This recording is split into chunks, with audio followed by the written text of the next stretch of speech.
Assalamualaikum warahmatullahi wabarakatuh, teman-teman. Selamat pagi, bagaimana kabarnya? Semoga sehat selalu ya. Ketemu lagi dengan channel Almahaya dengan saya Andika Saputra.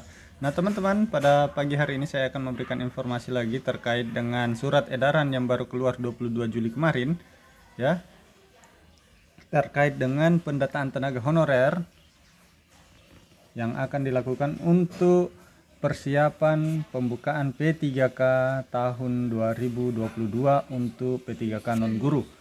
Nah, apa dampaknya dari adanya surat edaran itu? Akan disinyalir akan adanya penundaan atau seleksi P3K 2022 akan diundur ya. Nih, teman-teman. Nah, di sini diberitakan dari jpnn.com ya. Kita lihat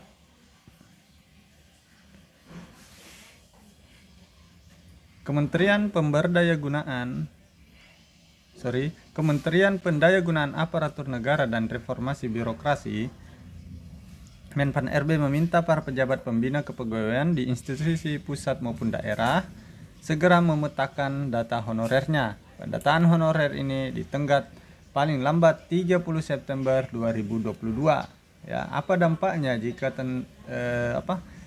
pembina kepegawaian tidak menyetorkan data honorer paling lambat 30 September 2022, itu nanti akan dianggap tidak memiliki honorer ya, seperti itu. Makanya tolong diingatkan untuk pejabat pembina kepegawaiannya di BKAD masing-masing untuk segera melakukan pendataan tenaga honorernya. Nah, lewat tanggal tersebut data pegawai non-ASN belum masuk ke Badan Kepegawaian Negara dianggap tidak memiliki honorer lagi.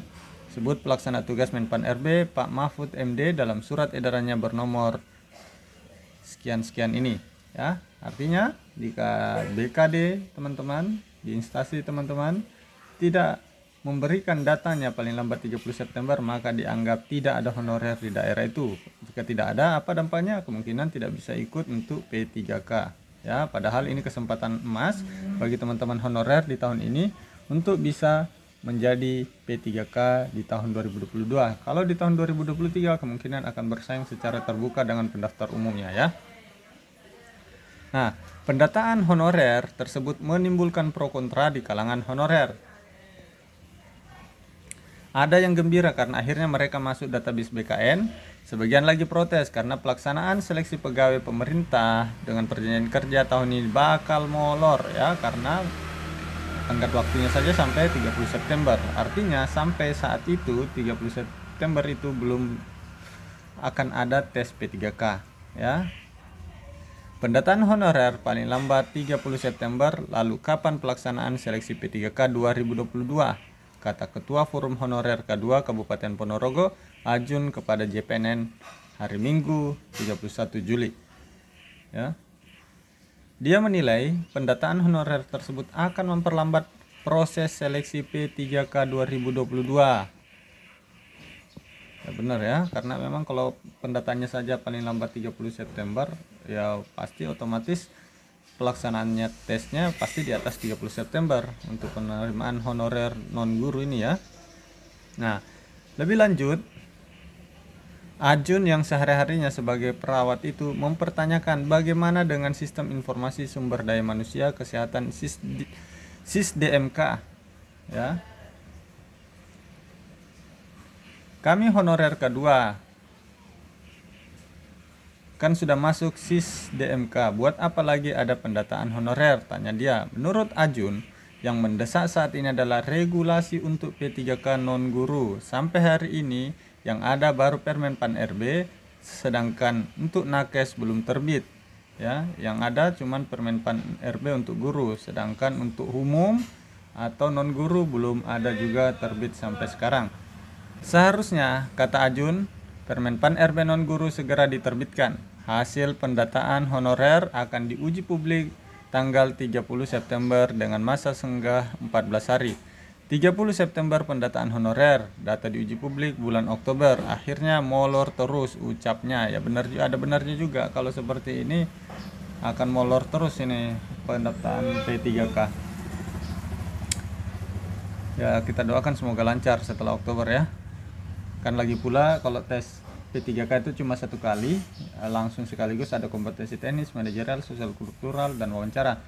Beda dengan CPNS, memiliki 2 tahap atau 2 fase. Pertama tes SKD, habis itu tes SKB. Itu rentang waktunya itu cukup panjang. Kalau P3K cuma 1 kali, jadi mungkin itu pertimbangannya masih mau bersantai-santai ini untuk pengadaan P3K-nya ini. Ajun meminta data honorer K2 jangan dicampur dengan non K2 karena sudah tervalidasi, ya, seperti itu. Oke, kita lihat isi berita yang ketiga. Data honorer K2 kenapa harus diulang-ulang? Lebih baik terbitkan regulasinya, berikan kemudahan seleksi untuk honorer K2 biar negara ringan kalau segera tuntasnya. Harapan kita juga semua seperti itu ya, mudah-mudahan segala diterbitkan regulasinya. Sebelumnya Menteri Pendayagunaan Aparatur Negara dan Reformasi Birokrasi Menpan RB menerbitkan surat edaran di mana surat tertanggal 22 Juli ditandatangani pelaksana tugas Menpan RB Pak Mahfud MD berisi tentang pendataan pegawai non ASN, ya. Dalam suratnya tersebut, Mahfud meminta setiap pejabat pembina kepegawaian agar melakukan pemetaan seluruh pegawai non-ASN di lingkungan instansi masing-masing. Ini sudah kita bahas di video sebelumnya ya. Jadi dalam surat itu menyatakan ada 5 syarat untuk teman-teman tenaga honorer bisa ikut tes P3K, ya. Di dalam surat itu menyebutkan PPK harus melakukan inventarisir data pegawai non-ASN dan menyampaikan data dimaksud ke Badan Kepegawaian Negara paling lambat 30 September 2022.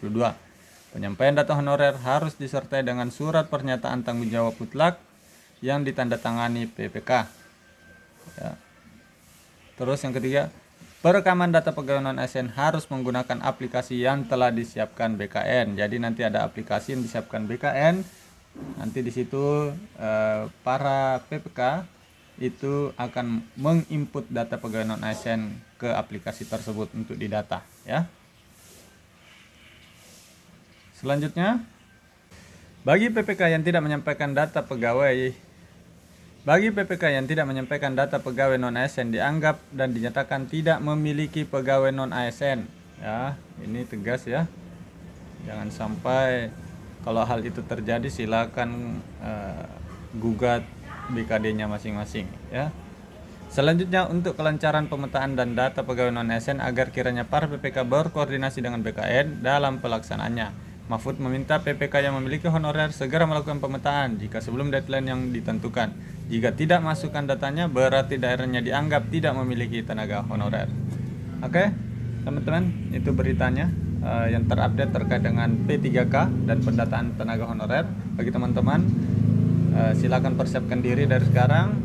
Jangan lupa untuk like, komen, dan subscribe di channel ini karena setiap hari Sabtu atau Minggu, dan kita usahakan bisa setiap hari,